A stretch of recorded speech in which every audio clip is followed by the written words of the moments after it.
Hello and welcome to Between the Lines, the podcast that dives deep into the stories redefining APAC's insurance landscape.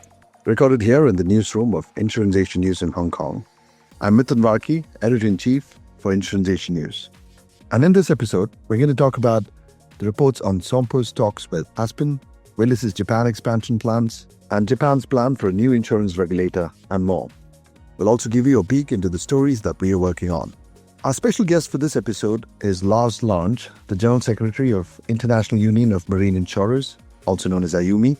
Lars will discuss IUMI's upcoming annual conference in Singapore and the pressing issues impacting marine industry and the insurers. What still keeps us very busy is the current wars. We still have the war in the Ukraine. One tend to forget that, while we have commercial shipping in the area as well and war insurance. Same time, we have still the war in the Middle East, and we have still attack of the Houthis in the Red Sea, which are also coverable by war insurance now as before. Some stakeholders have withdrawn, mainly for sustainability reasons, but nevertheless, that's going on. And we see our responsibility as an industry to ensure our clients and to give guidance and risk mitigation advice to our clients. As always, I'm joined by the IAN editorial team. I have with me Deputy Editor Andrew Mullen, Senior Correspondent Aidan Gregory, and reporter Joana Nguyen. Welcome, everyone. Let's kick off the podcast. Aidan, we've just seen the announcement of Sompo's acquisition of Aspen, which came sooner than we thought. Quite a surprise. Can you tell us a little bit more about the deal? Yes, it is quite a surprise, and it comes only a few months after Aspen listed on the New York Stock Exchange. It's an interesting deal for various reasons. First of all, Sompo has a large amount of capital that's been freed up as a result of the Japanese regulator forcing Japan's major insurers to unwind their cross holdings.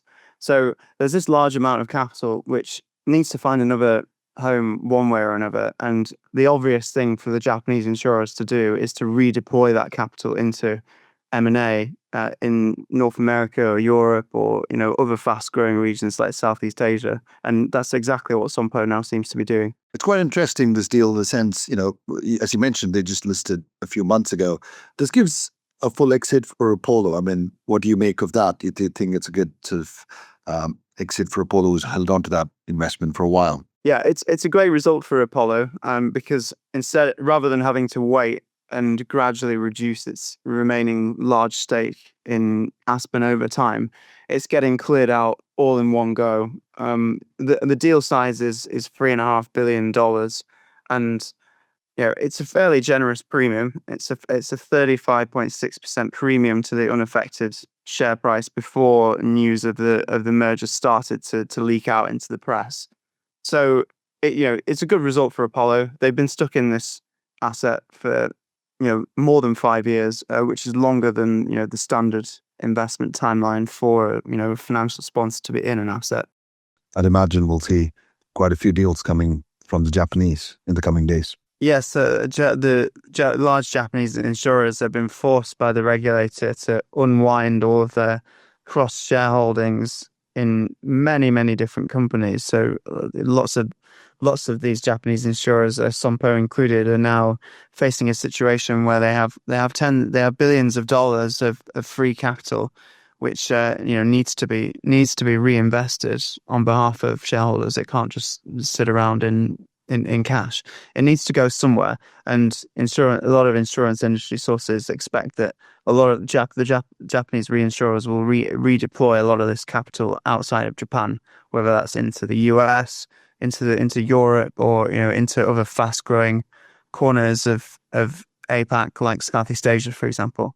Staying on Japan, I think one of the other stories that I wanted to talk about, a story that earlier this week about Willis's expansion plans in Japan. So at InsuranceAsia News, we've been actively following sort of transformation happening in the Japanese market for the past couple of years. We've been writing about the entry and expansion plans of the big insurance broking houses in the past 2 years. And one of the big players to really focus on Japan in the recent years has been Willis. Willis has been in Japan for a while through an agency business. Last year, they got a retail broking license. Since then, they've been building out their team in Japan. In 2025, they've really almost doubled their team, their client-facing part of their team. So we ran a story about how Willis has had about 22 professionals in the past 9 months. These hires have come from across, the big competitors like Marsh and Aon, as well as the big insurers, Tokio Marine, Mitsui, Sumitomo, Marubeni, etc. So it's clear that the big global brokers are making their intent to build out Japanese teams very clear. I mean, Willis has gone the organic route. We've seen Marsh announce an acquisition very recently. In Japan, Aon completed an acquisition early this year. Howden's done an acquisition there as well. So there's no doubt the broking market in Japan is heating up, and it'll be a space to watch out for. It'll be interesting what Willis plans to do as well. There's a lot of poaching going on as well, as we'd covered in a recent story. There's a lot of hiring from each other. It'll be a very interesting space to watch in the coming days. Moving on from the brokers, I think we need to talk about the regulator. There were reports last week from Nikkei, basically the Japanese business newspaper, that the FSA is looking to set up a new regulator dedicated for the insurance industry.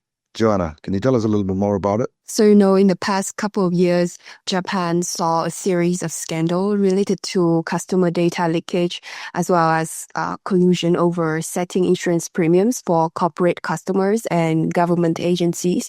So Japan's FSA, the Financial Services Agency, will set up a new insurance regulator to strengthen oversight of the industry. It's called Asset Management and Insurance Supervision Bureau. And as the name suggests, this new agency will have jurisdiction over not only insurance, but also asset management, as well as digital finance and crypto assets. The FSA, meanwhile, will be renamed the Banking and Securities Supervision Bureau, which will oversee, mega banks, regional banks, and securities companies, excluding the insurance industry. So the government has been trying to separate the supervision of the insurance industry from that of banks and securities companies. This will be the first reorganization of the FSA in 8 years since the Inspection Bureau was abolished in 2018. Thanks, Joanna. It's a perfect storm of changes in Japan across insurers, brokers, and now the regulator. So it's quite a lot happening in Japan, and we should be on top of that. Finally, we can move away from Japan. I want to talk about the marine market. As we found out earlier this week, 11% of the world's marine fleet is still with Japan, so it's relevant to the Japanese still. But we're going into IUMI with the big marine conference in Singapore, and there's quite a lot of developments around the marine industry. Andrew, you've been keeping up with the changes and developments in the marine market. What can you tell us? Yeah, we're going to hear from Lars later on, so I don't want to steal too much of his thunder, but there is a lot going on in the marine industry right now, and we've had two very interesting stories recently. The first one looked at the rising risks associated with EVs, electric vehicles, and the transport of them and the lithium batteries which power them. And there was a recent high-profile incident off Alaska, which cost the insurance industry $560 million. This was the sinking of the Morning Midas in June, which sank with 3,000 cars on board. This was traveling between China and Mexico when it had a fire and eventually sank. Insurers have long been aware of the issues related to EVs and the transport of them. But as the market grows, there's calls for the shipping industry to improve training, improve planning. Now, this is surrounding the fact that it's the same likelihood of a fire or some kind of problem with a regular engine, but the ways you put out fires on electric vehicles is different, and they don't have the training and equipment yet on board or available. So it means when these fires start, they take a lot more effort to control, or as we've seen recently, it can't be controlled. So there's a lack of regulation here, but there's been some start of some self-regulation, we've been told, and some best practices are starting to be implemented. So hopefully those can kind of become more official, and we can obviously avoid some of these major incidents. There was also a story on the use of jumbo bags for bulk cargo transportation. That seems not the first thing that comes to mind when we think about shipping and insurance, but that seemed to be a very popular story. What's going on with jumbo bags? So yeah, these are the flexible intermediate bulk containers. These usually contain dry chemicals, and they can hold up to 3,000 kilograms. Now, what the concern is here is the potential of denial of cover.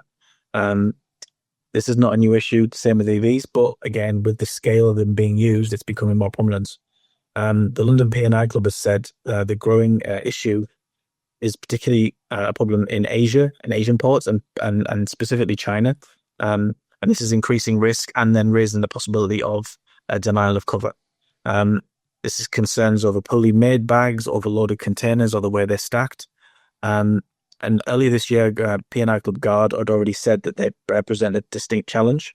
And this is due to a lack of training and procedures. So both EV and the jumbo bags issue seem to revolve around the same issues, which is training and these ever-evolving areas. And there's definitely one to watch and definitely something we need to keep an eye on. They were both very popular stories on the site and clearly something which is in the news and what people are interested in. Want to bring in Joana. Joana, recently you spoke to Crawford's Asia President Scott Reichelt on the loss adjuster's recent expansion and its plans for the region. Tell us more. Right. So there were two main things that he shared. First, instead of expanding its footprint in the region, Crawford is prioritizing driving growth in the 10 markets where they have already established, especially in China and India, where, there will be huge opportunities for significant infrastructure and manufacturing projects that Crawford can capitalize on. And this leads to the next point that he mentioned, which is the laser focus on large and complex losses. While commoditized loss adjusting remains a core part of their business, over time this will be likely taken up by technology. But for loss and complex losses, human touch and empathy are still necessary, and that's where the loss adjusting industry is going to thrive over the next 10, 20 years. So what are the core business lines and areas that they see growth coming in from? So they will focus on general property, power and energy, construction, and cyber. And at some point, they will have a dedicated team building out the renewable energy business as well. And, as part of this effort, they recently appointed Tony Chapman as head of global technical services for Asia. So Chapman has a long history of working in the large and complex loss space in Asia, with Integra, Charles Taylor, and McLaren's.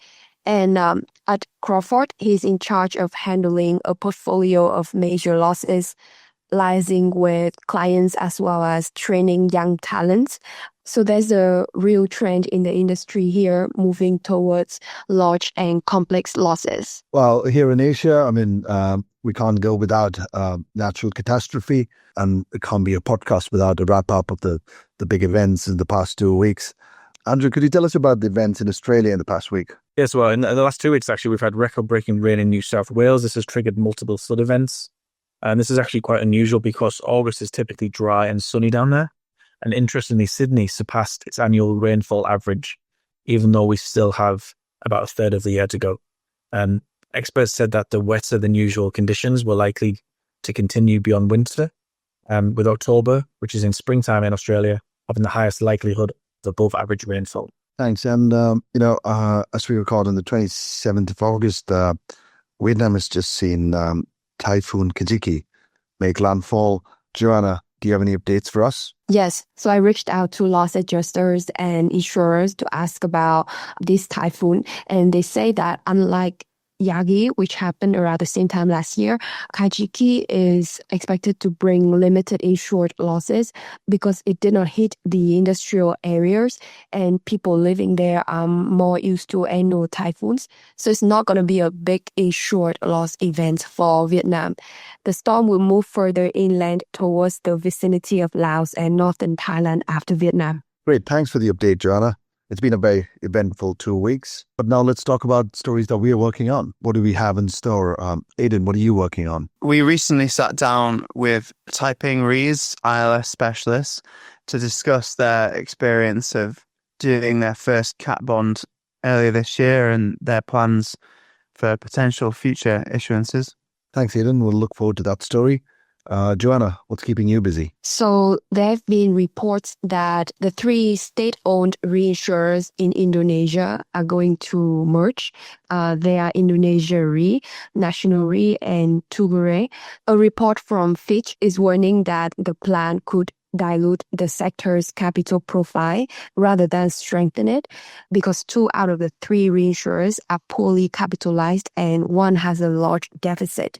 So the new entity may have less capacity to absorb risks ceded by primary reinsurers, leaving local reinsurers more reliant on international reinsurers.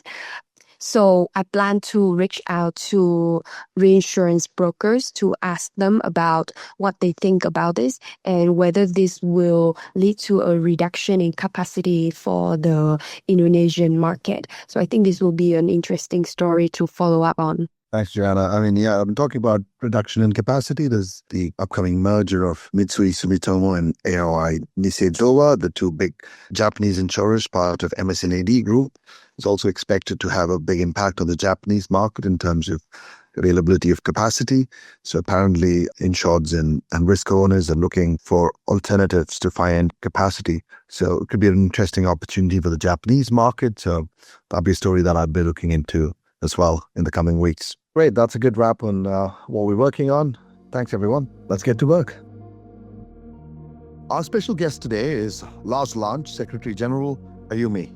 We discussed IUMI's upcoming conference in Singapore, which is from 7th to the 10th of September, and the key themes to be discussed at the conference. We also talked about pressing issues facing the marine insurance market and the broader marine industry, such as the ongoing wars around the world, sanctions, decarbonization, and much more. Listen in. To kick off, you're preparing for the big IUMI annual conference in Singapore, early September.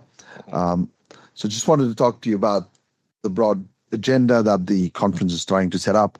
What are the most pressing challenges that the IUMI conference in Singapore this year is designed to address? Hello, Mithun, and thank you very much for the opportunity. So the most pressing challenges for this year's conference, that is really the burden of choice. As we all know, many things are going on currently, which are impacting our industry, property, marine insurance.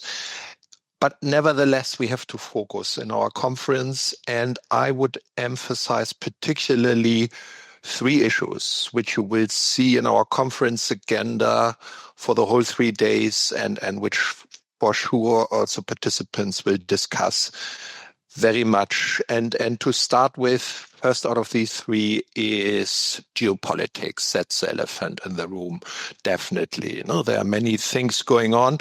And when I say geopolitics, that is a very broad topic. So what still keeps us very busy is the current wars. We still have the war in the Ukraine. One tend to forget that, while we have commercial shipping in the area as well and war insurance. Same time, we have still the war in the Middle East, and we have still attack of the Houthis in the Red Sea, which are also coverable by war insurance now as before. Some stakeholders have withdrawn, mainly for sustainability reasons, but nevertheless, that's going on. And we see our responsibility as an industry to ensure our clients and to give guidance and risk mitigation advice to our clients. So that is the wars. But apart from that, we are with great concern, of course, monitoring all these geopolitical tensions, whether this is trade restrictions, whether this is tariffs, which are still developing, but nevertheless already look like an impact. So what does this mean for our industry? Are we heading back to at least to a degree localization, or will we still survive with the intended globalization? That is one, and we do also see, of course, further conflicts or further tensions going on, which could increase over the next few years. And that is one of the beauties of the IUMI conferences, that you really meet all markets at one place. There is not one market or region missing out. Means you get first-hand information from everybody, whether that is the South China Sea or whether this is in front of Africa. So that will all be covered. And to finish with this first priority on geopolitics, now as before, of course, sanctions is a big issue for the insurance industry. We have to comply with that. We do comply with that.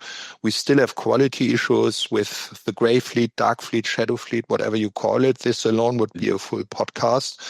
And we do also have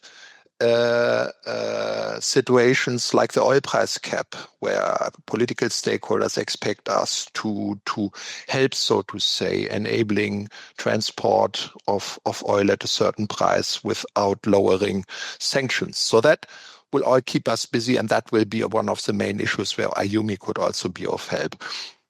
The second priority, very clearly entirely different, but nevertheless also important, is on innovation and technology. That is also an umbrella where you'll find a lot of topics. One is the digitalization that is ongoing, applies for our clients, applies also for us. We need data. We can't digitalize without having a broader range of data available for the industry. We do see that our clients digitalize. We can do risk mitigation more digital nowadays. And this is where we explore in a certain workshop together with our data and digitalization forum, where we concretely can help with best practices. And digitalization is one side of the coin. The other side of the coin definitely is already AI, which is a very big catchword. But nevertheless, it starts impacting our industry. It starts impacting shipping, and we have to understand what that means. And we have to take our first steps yet and not later. No? We can't miss out. We are underway, but it's a developing topic. So innovation and technology, that will very clearly be our second topic or priority for the conference. And the third one I want to mention, that is not new. Most of IUMI's issues are long-standing issues, long-term issues. And the third, which is still very close to our heart, is the whole range of sustainability topics, whether this is E, environmental, S, social, or G, governance. You might have seen that IUMI published some 2 weeks ago a paper on modern slavery and the role marine insurance can and should play in that. We have a workshop on Tuesday of our conference from our policy forum, which will focus on the human element in shipping. No? What can we do with our humble possibilities to support seafarers, which are crucial to ensure safe shipping, which we are interested in. So that is one. And then the obvious topics like decarbonization, alternative fuels. What does this mean? How do we tackle that? We have the first interim guidelines for ammonia-fueled vessels, but no experience yet. So what does this mean? How can we develop this further? So that would be my three main priorities I would mention in the program. Will not say that we have not much more in our basket. All the safety issues, vessel safety issues, electric vehicles on board, container vessel fires. That is also in our program. But to emphasize three, I would leave it with those. The marine insurance market is obviously, as you mentioned, some of the big changes that's happening. The market's navigating a complex transformation. You mentioned decarbonization, like new fuels, EVs, geopolitical risk that's front and center these days. So how is IUMI helping its members sort of deal with some of these risks? What you have to understand first, very quickly, so IUMI is a truly international organization. We are an umbrella organization. IUMI has 42 members, which is the insurance associations of 42 countries. And with that, the whole marine insurance industry, which is member of our member associations. So what IUMI can do is on a truly international level support all the work which is already done by the national associations. And that is, for example, the truly international lobbying. So a key example would here be the International Maritime Organization. So IUMI has a seat at the IMO. We are allowed to issue papers. We are allowed to speak. We can start initiatives together with flag states at the IMO, and that's what we do. So when an issue, I mentioned earlier, container vessel fires, when our industry has a feeling we need an international lobbying approach to improve SOLAS regulation, for example. That is something which IUMI can do. If an oil price cap is to be agreed internationally, this is where IUMI can be of help. If you have attacks of the Houthis in the Red Sea, and you have international military operations, like, for example, Aspen. IUMI is somebody who can keep the dialogue with the stakeholders and can explain what the capabilities and the demands and the needs of the insurance industry are. When we agree on a grain corridor in the Black Sea some 3-4 years ago, IUMI can help as a facilitator. So that is all support which we can provide together with our members. IUMI is a small organization, nevertheless, together with our members to facilitate and harmonize international approach of the marine insurance industry. So I remember there was a US president very long ago who said, Europe has no telephone number. Who should I approach? So my hope would be that for the marine insurance industry, we could be the telephone number for outside stakeholders. That is one. The other is very clearly that we are a large information and collaboration platform which can also help to create level playing fields. This is very important. When you take, for example, sustainability or digitalization, there's lots of uncertainty out there, obviously. And what we can do is we can present best practices, we can facilitate a dialogue, we can bring industry together with key experts from outside our industry, digitalization company, and put people, market players on the same level of information and dialogue, and that can help to keep this out of competition. So once you have an educated competitor, it's much easier to work on a level playing field with that. So that is also a role which we play. That is at least my hope. My members can judge, or you can judge, but this is where we see our humble role. Well, clearly, IUMI plays a very important role as a facilitator for the industry. How crucial is this conference for IUMI to sort of facilitate these transformation and for fostering the kind of collaboration needed to tackle these global issues? Very crucial, Mithun, in my view, now as before. So when we look some 15 years back, IUMI was more or less a conference once a year, and outside the conference, not that much happened. That has definitely changed. So we work all the year with our committees and together with international stakeholders. But the conference in September is our biggest awareness window, where we get interest of media, where we get other stakeholders on board, and it really enables us to forward our key messages to the broader audience, to the broader public. I mentioned already this modern slavery paper, which we published some 2 weeks ago. There is another paper to come prior to the conference, which is an update on our EV, electric vehicle paper. The transport of electric vehicles provides us with concern and also with the task. So we do think that we have some proper advice and tips for the industry and also for shipping, how to deal with that. And there will be a paper, and that's something which we can discuss and where we get some awareness for during the conference. That is very important. And at the same time, I mentioned that already, really every market is represented at the conference. We have 36 of the larger marine insurance countries present in Singapore. That is this year about 650 people, all senior stakeholders from the marine insurance industry. We are a closed shop. It's only insurers. And that helps you really to get a benchmark and a best practice from your peers from other markets. And we are, in the meantime, I guess we come back to that, we are in the meantime really very, very well represented in Asia as an organization. That was a priority over the last 10 years. A third of the world premium is written in Asia in the meantime, and it's still counting, still increasing every year. And that is not only China and Japan and Singapore and Hong Kong, so the usual suspicious from the past, and India, that is all over the place. So we see a massive growth, and that is something, once we have stakeholders from these countries, also in Singapore for the conference, it's an ideal opportunity to get first-hand information, what's really going on. And the key lesson, it really sounds stupid, but that is my observation. The key lesson is really that you get somehow relieved home and you saw they have exactly the same problems as I. There's no need to fear. We should better cooperate. So we are all just cooking with water, as we say in Germany. Well, Well, you mentioned Asia, and you're bringing this conference to Asia nearly after nearly a decade, I'd say. There's quite a lot of excitement around the industry, in around the region about this conference. Are there any specific Asian risks or Asian challenges or Asian issues that the conference would be addressing?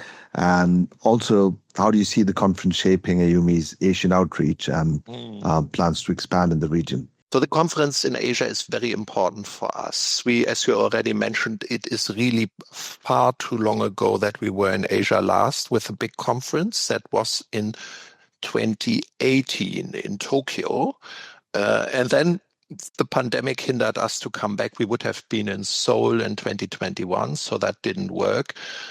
Some of the listeners may know that we established in 2018 emphasizing the importance of Asia, more regional event, which we call Asia Forum. Actually, that started in Singapore 2018. Then we were in Shanghai, in Mumbai, in Dubai, in Hong Kong.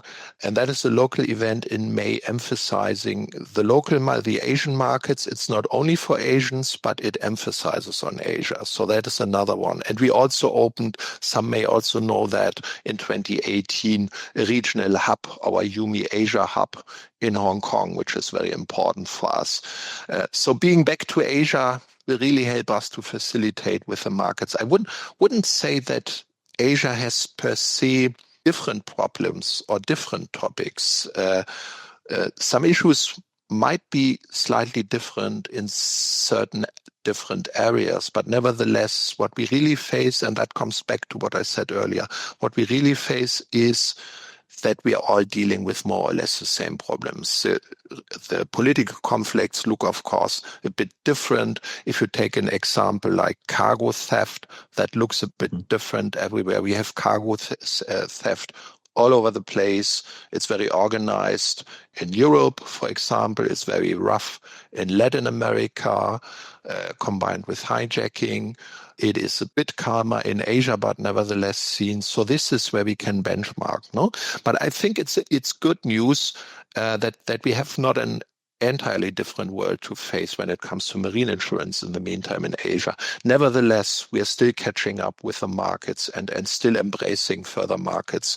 So all main stakeholders should be with us in the meantime, but we have still a few countries on our wish list, emerging countries which are not yet emerging members, like Vietnam or Indonesia or Thailand, which we lost a few years ago, which are really exciting for us. And hopefully the conference will help us to fostering the contact. So exciting to be back, so to say, to Asia with the conference. That's great. Look forward to having you down in Singapore, and I'll be attending the conference as well. And I look forward to meeting you there in Singapore. Thank you very much for your time, and wish you all the best with the conference. Thank you very much. And I'm very much looking forward to the event. The registration is still open until Friday, so I don't know if whether some of our listeners still make it. So you're very welcome. Thank you, Mithun. That's all from us in this episode of Between the Lines. We'll be back again in 2 weeks. In the meantime, you can connect with us on LinkedIn and make sure you're subscribed to our daily and weekly newsletters delivered straight to your inbox. And of course, we'd love to hear your feedback on the podcast. Email us at editorial@insuranceasianews.com. I'm Mithun Varkey. Thanks for listening.